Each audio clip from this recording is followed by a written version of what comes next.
আসসালামু আলাইকুম প্রিয় শিক্ষার্থী বন্ধুরা, আজকে তোমরা দেখবে অষ্টম শ্রেণীর বাংলা বিষয়ের 32তম ক্লাস। আজকের পাঠের বিষয় শব্দদ্বিত্ব দিয়ে বাক্য বানাই। চলো শুরু করি আজকের ক্লাস।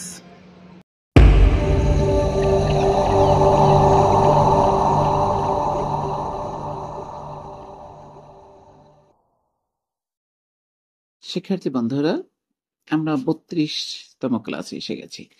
আজকে আমরা যেটা করব সেটা হলো 4.2.3 শব্দদ্বিত্ব দিয়ে বাক্য বানাই। আমরা গত দুইটা ক্লাসে শব্দদ্বিত্ব কি সেটা জেনেছিলাম, তারপরে কবিতা থেকে শব্দদ্বিত্ব গুলো আলাদা করেছিলাম, তারপর দ্বিতীয় ক্লাসে আমরা করেছিলাম শব্দদ্বিত্বের যে প্রকরণ সেটা। আজকের ক্লাসে আমরা শব্দদ্বিত্ব দিয়ে বাক্য তৈরি করব, অর্থাৎ শব্দদ্বিত্বগুলো বাক্যে প্রয়োগ করব। সেই বিষয়টাই আজকের ক্লাসের পাঠ। খুব মজাদার একটি ক্লাস হতে যাচ্ছে।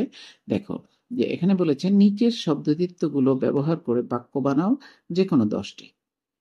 কি কি? কথায় কথায়, টাপুর টুপুর, রোজ রোজ, ঝমঝম, চুপচাপ, ছমছম, কনকনে, আশায় আশায়, ঘুম ঘুম, ঠুক ঠুক, ঢং ঢং, ঘরটর, হায় হায়, ফুল টুল, ব্যাপার স্যাপার।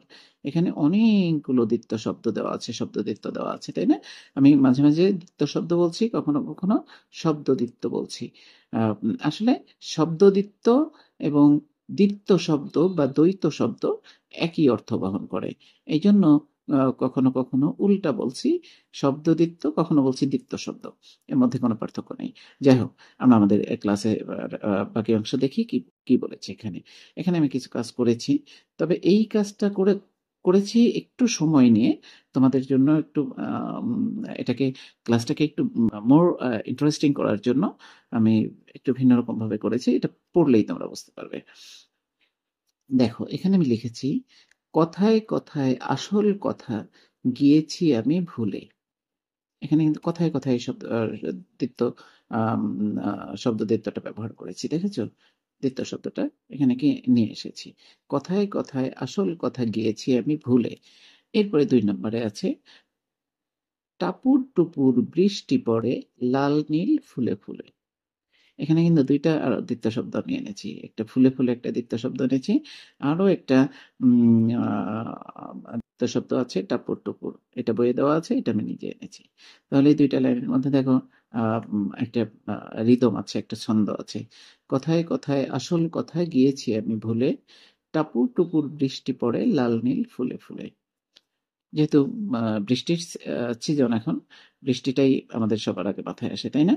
আচ্ছা, তারপর দেখো 3 নম্বরে লিখেছি, রোজ রোজ ভুলি নিতে, রোজ রোজ ভুলি নিতে, নিতে ছাতা স্কুলে যখন যাই।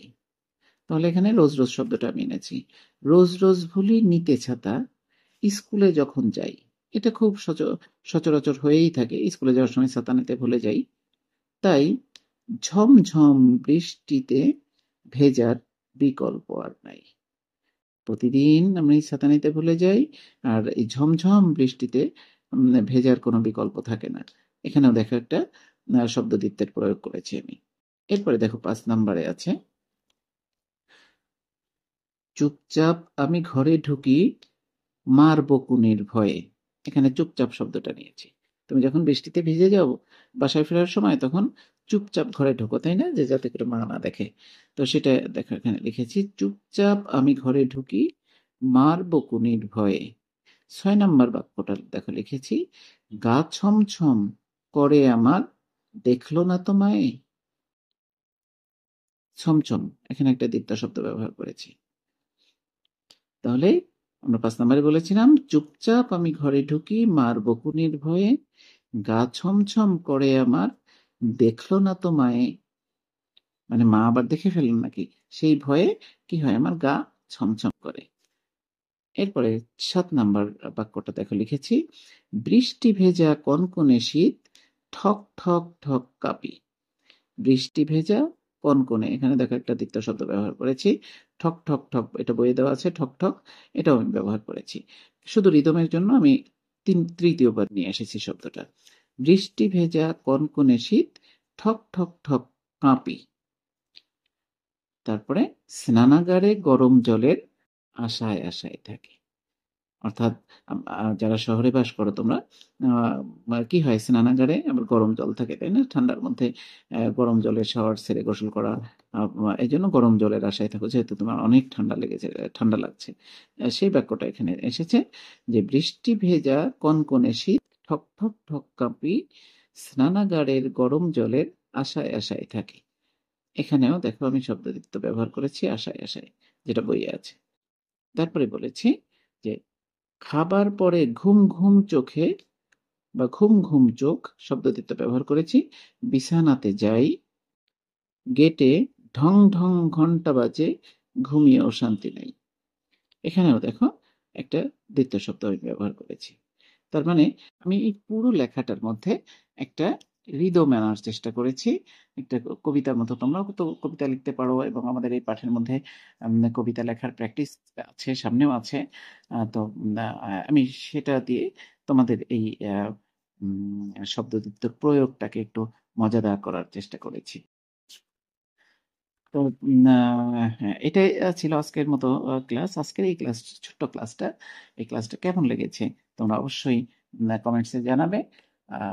আর ভালো লাগলে অবশ্যই আরো এরকম মজাদার মজাদার ক্লাস তোমাদের জন্য আমি নিয়ে আসবো ইনশাল্লাহ। তো ভালো থাকো, আজকের মতো বিদায় নিচ্ছি। আল্লাহ হাফিজ, আসসালামু আলাইকুম।